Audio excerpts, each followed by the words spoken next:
Welcome to the Michael Krug podcast show. Today, going to be talking about how I ate and eat for losing weight and sustaining it for a lifetime. So, really quick before we jump in, I didn't share it on the last episode. Believe it or not, I'm wearing the same outfit as last time I recorded, but it is a different day. If you're watching on YouTube, but I do have a free course. It's called the Inspired Blueprint. Honestly, I know there's so much out there when it comes to fitness, nutrition, stress management, mindset, all this stuff. And I decided to take really what I've learned from transforming my own life, losing 150 pounds, sustaining it for 11 years now, working with over 100 people, helping them achieve their health goals, and just deciphering the most important points of information and putting it into a program for you for free. So if you're someone who it's very easy for you to get into a routine and to establish new habits by yourself, you can use that program and literally transform your life in 60 days. Like, it doesn't really take as long as you might think to transform your mental and your habits. So check that out. I'll put the link in the show notes. And if nothing else, I just hope it cuts through a lot of the bullshit that's out there. So anyway, for today, talking about eating for weight loss and or weight maintenance or just lifestyle eating. I'm going to share 5 main points that I have adopted for myself, how I approach nutrition to be relatively lean year round. I usually hang out between like 12 to 15% body fat, which, it's like the healthy range, honestly. But it's becoming less and less common for people to be in that body fat percentage. I'll make different videos about weight versus body weight versus BMI and all of that stuff because that is important to consider.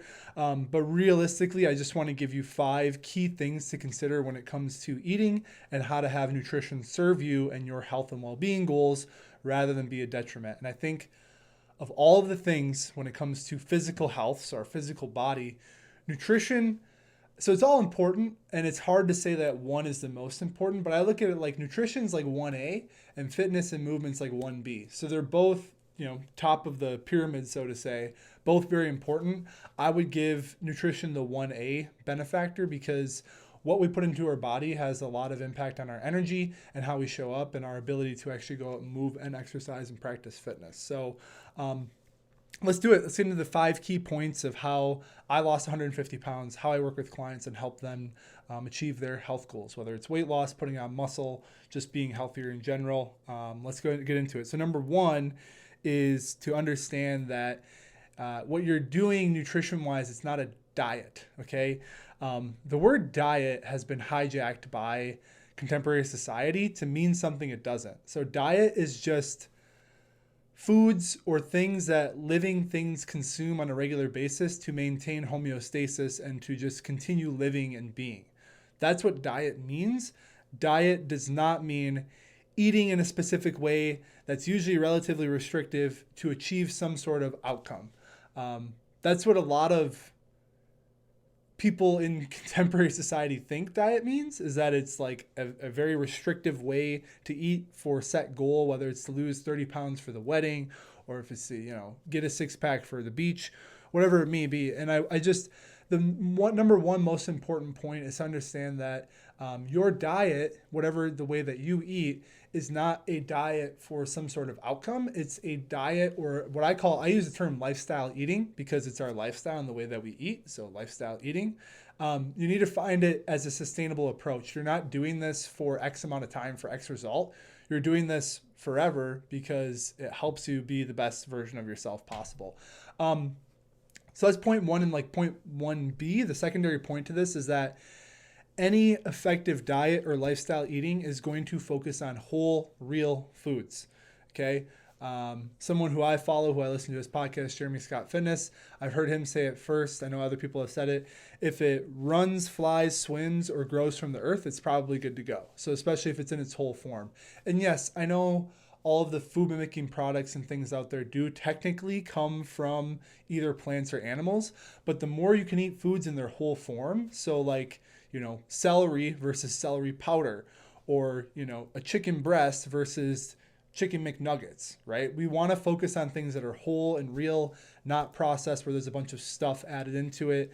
That's kind of point 1, is like approaching it as a lifestyle and having that lifestyle be comprised of foods that are whole and real in nature. So that's point one. Point number two, if your goal is to lose weight, you must be in a calorie deficit. I'm going to say that again. If your goal is to lose weight, you must, M-U-S-T, must be in a calorie deficit. This is a simple law of nature. It's thermodynamics. It is energy, which the entire universe is made up of energy, and it's the conservation of energy and or the use of energy, and there really is no way about it. Now, here's the kicker. A lot of people, and I've worked with a lot of people who have done this, where they get into a super extreme calorie deficit. I'm talking like, 1,000 calories a day, maybe even a little bit less, which for the majority of, there's not a lot of people where that's going to be a maintenance level. And they don't understand that if you shock your body like that and you go too low in calories, your body is very intelligent. Your body doesn't necessarily want to change. It wants to maintain, again, homeostasis, which is just a state of chilling, so to say. If you go too extreme with the calorie deficit, your body is going to try and change your BMR, your basal metabolic rate, to address the lack and amount of energy incoming. So it's going to try and conserve energy. So I'm not saying you need to eat more to lose weight. I think one, if you're focusing on whole real foods that are high in protein and fiber, which we'll talk about in a little bit, you're going to keep your metabolism relatively higher.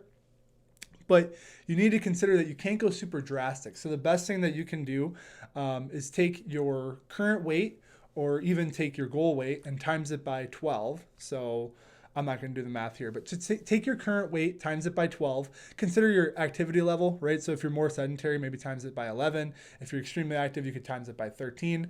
And then use that as like the middle point of a working range, and add or take 200 calories from it. So this is something that I've done. I think, again, for most people, depending on, let's say if you're a 280 pound male and your goal is to lose 80 pounds, again, I'm not doing the math in my head. So you're going to probably want probably 2,800 per day, give or take 200. I think having a working range is really helpful. Another thing with calories, just because my story is obviously anecdotally what I have to go off of and what I did. In my entire journey of losing 150 pounds, sustaining it for 11 years, I can't say I've never counted calories. In my journey of losing the weight, I didn't count calories. I just intuitively knew I needed to eat some protein, I needed to eat fiber, I needed to get the junk food out, I needed to stop drinking alcohol. But I never used the MyFitnessPal or typed it all in and kept super track. The only time I started actually keeping track of calories was when I started doing coaching. I had clients who were interested in tracking calories, and I'm very much the mindset where if I'm going to coach someone on something, I better know what the fuck it's all about and do it myself. So that's how I operate my practice and my business, how I work with people. So I actually didn't ever count calories until after I had lost weight. I think it works. I think it's effective. And for me, it's not enjoyable. Another thing with food that's super important, another important point is that we got to find things that we truly enjoy. We'll get there. But yeah, long story short, if you want to lose weight, you got to be in a calorie deficit. There is no way around it. Some people think that they are outside of the realm of reality. And it's well, no, maybe you're just snacking too much, honestly. So just things to consider. So number 2, got to be in a calorie deficit. Number 3, the most important nutrients to focus on. And in my opinion, and what the evidence shows and the research shows, the absolute most important thing to focus on getting adequate amounts of every single day is not protein, it's fiber. Okay. Some really interesting studies. If you're interested, reach out. I could even post them, I suppose. When it comes to fiber and it comes to muscle gain, muscle retention, and longevity, they found that fiber is a bigger predictive. So adequate fiber consumption daily, which for men, 30 plus grams per day, for women, 25 grams plus per day.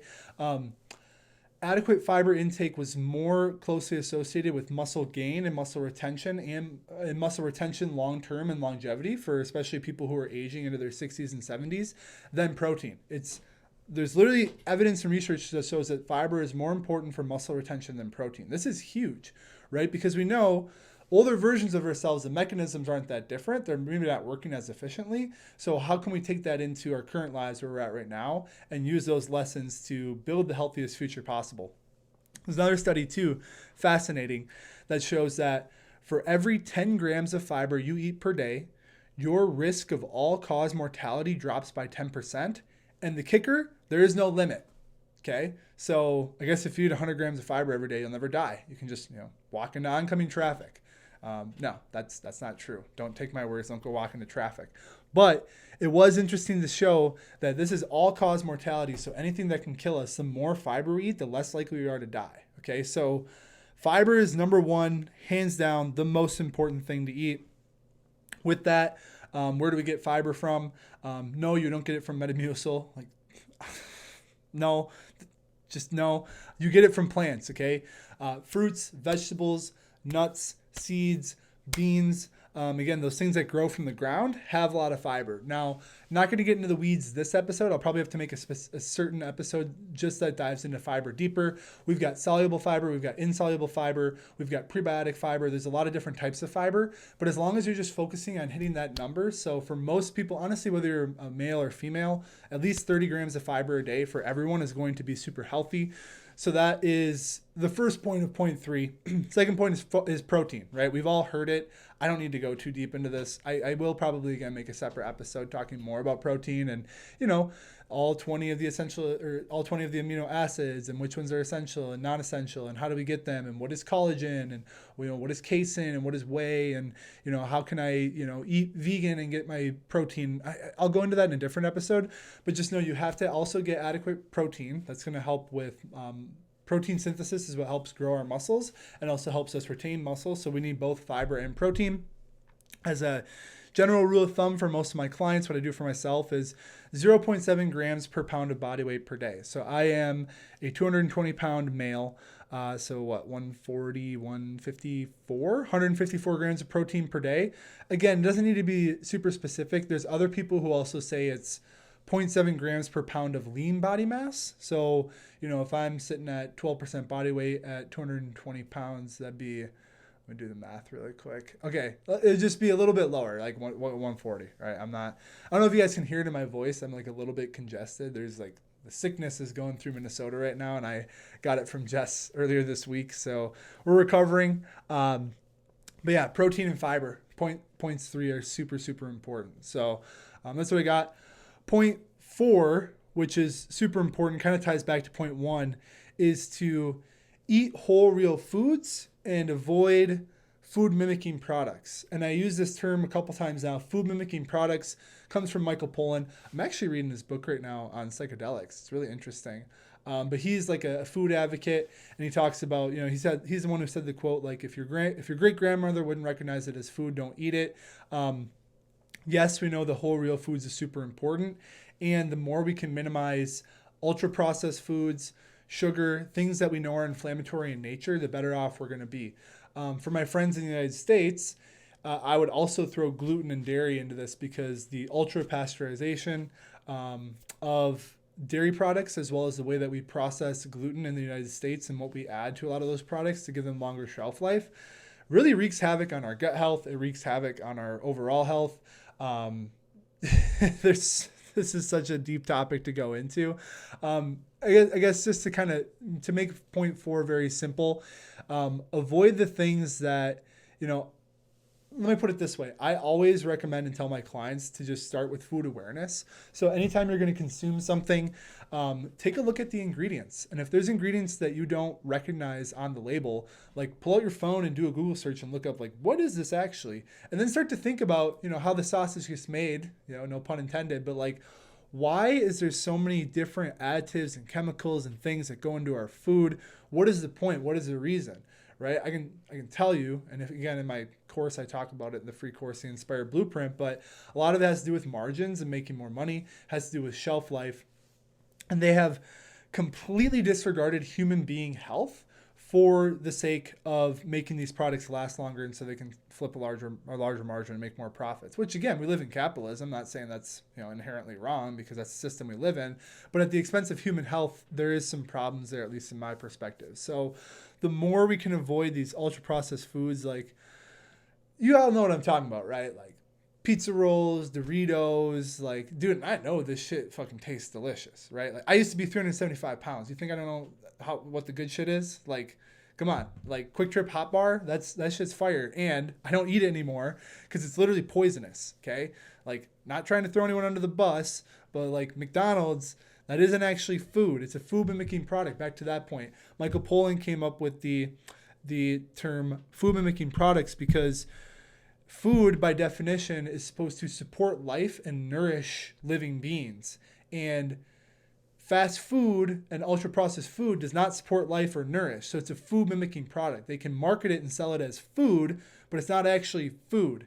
And in a conventional grocery store, over 40% of the products in a conventional grocery store that are marketed and sold as food don't actually meet the definition of food, right? So just start to consider that. I know I'll be making more episodes about nutrition in the future. We'll probably do a deep dive on processed food, ultra processed food, how it was invented, how we got to where we're at. But just know point number 4 is, again, the choice. And it actually all comes back to this point I'm going to talk about in the next point as well, which is frequency. High versus low frequency foods and consumption.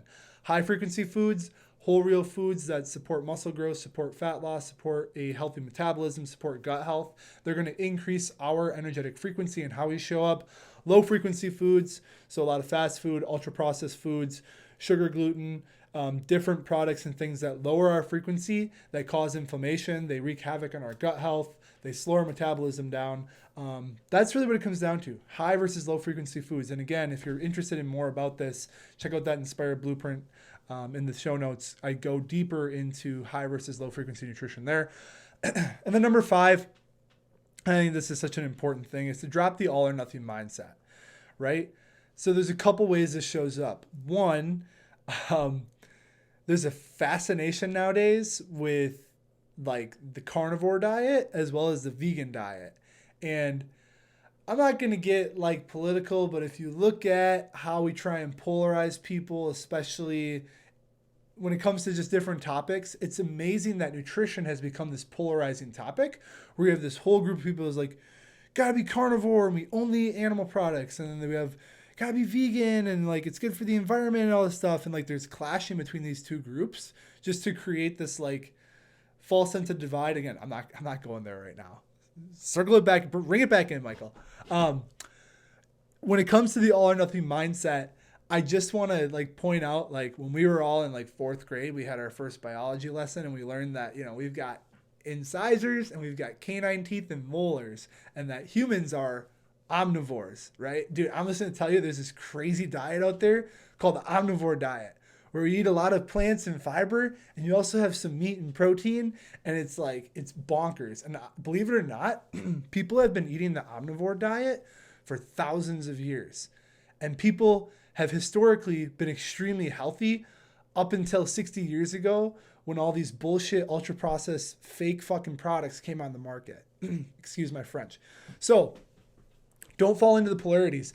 Another thing with the all or nothing with the carnivore versus vegan is like the people who do carnivore need to take supplements that come from plants, like fiber. Like a lot of people who do carnivore have to take a fiber supplement, but they could also just eat broccoli.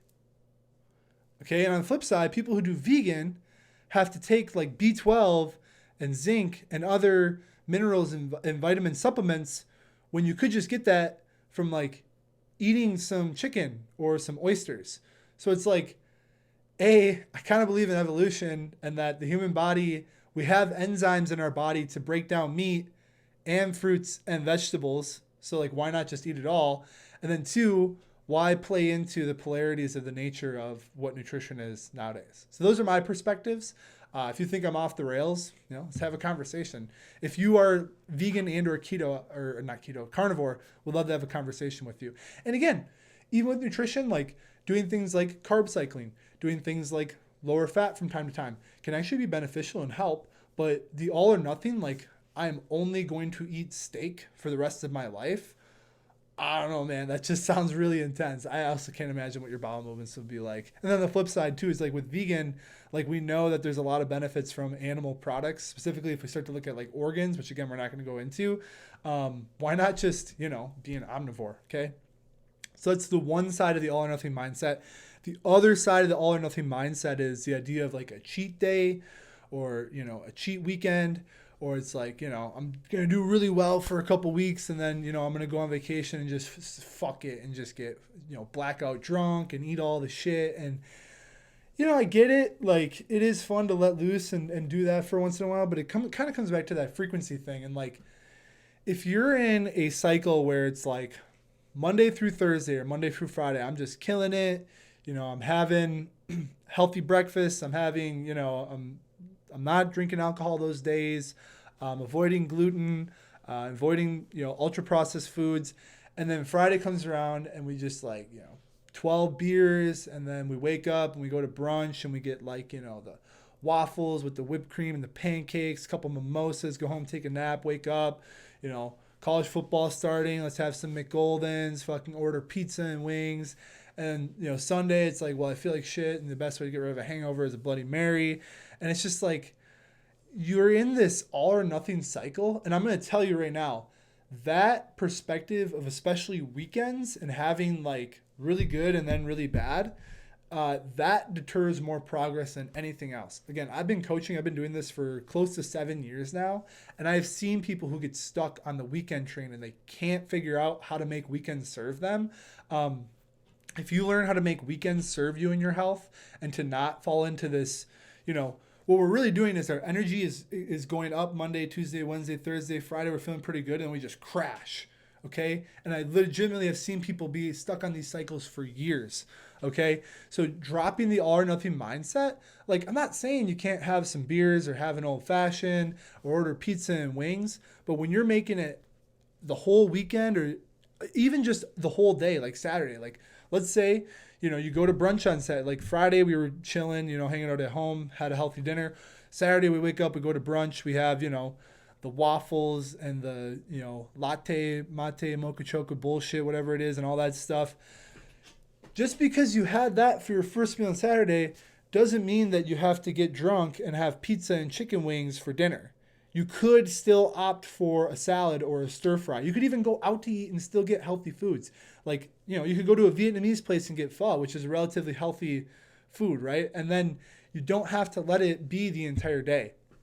It's kind of like, dude, I don't know. There's so many different ways, metaphors. I don't have it at the top of my head. I didn't write any down, but to have one little decision in part of your day completely throw away the rest of the day or even the next couple days just doesn't make sense to me. And again, I've seen people get stuck on this hamster wheel. So the fifth point is to drop the all or nothing mindset. So that's what I got. The 5 key points for me, how I lost 150 pounds, how I've sustained it for 11 years, how I've helped over 100 different individuals achieve their health goals. Number one is to understand it's not a diet, it's your lifestyle eating, and the lifestyle eating needs to be comprised of mostly whole, real foods. Number two, if you want to lose weight, you must be in a calorie deficit. Keep in mind, if you go too extreme, you can throw your metabolism off a bit, so just be strategic about it. Again, if you're eating whole, real foods that are nutrient dense and less calorie dense, that's usually the easiest way to go about it. Number three, the most important nutrients to focus on, make sure you're getting adequate amounts of each day, are fiber and protein. Water, fiber, protein, wash, rinse, repeat. Keep doing that. Number four, again, the other side of whole, real foods is to omit ultra-processed inflammatory foods because those will wreak havoc in many different ways across your life. I didn't even mention mental health. There's evidence to show that ultra-processed foods are contributing to a lot of the mental health issues we're seeing in society, okay? And then number five is to avoid the all or nothing mindset, whether it's with your lifestyle eating, right? The carnivore vegan is one way to perceive it, but there's a lot of other examples that work there too, as well as from a day-to-day or week-to-week perspective, not being all or nothing, not having full-on cheat days or cheat weekends, but just trying to find consistency. These are all the things that if you implement those 5 steps, I guarantee you're going to see progress. So that's what I got for today. Again, if you're watching, if you made it this far, appreciate everyone who's tuned in so far. As of right now of recording this, these are just on YouTube. So if you're on YouTube, if you can subscribe, leave a comment, let me know what other topics you want to see. I would highly appreciate it. These will also eventually be on Spotify and iTunes. So if you can there, leave me a review. You can do the little star thing and just let me know. Again, with this podcast, my mission is to transform the health of humanity. And I know that I have a lot of information and things that can help. So I want to get more of this out to the world as much as possible. Last but not least, too, don't hesitate if you want to grab that course. Within the course, there's also workout programs and things that you can utilize starting today. You can really take that course, and if you implement all the pieces of it in 60 days, I guarantee you're going to transform your life. So that's what I have for today for the Michael Krug podcast show. And that's what I got. And until next time, keep inspiring.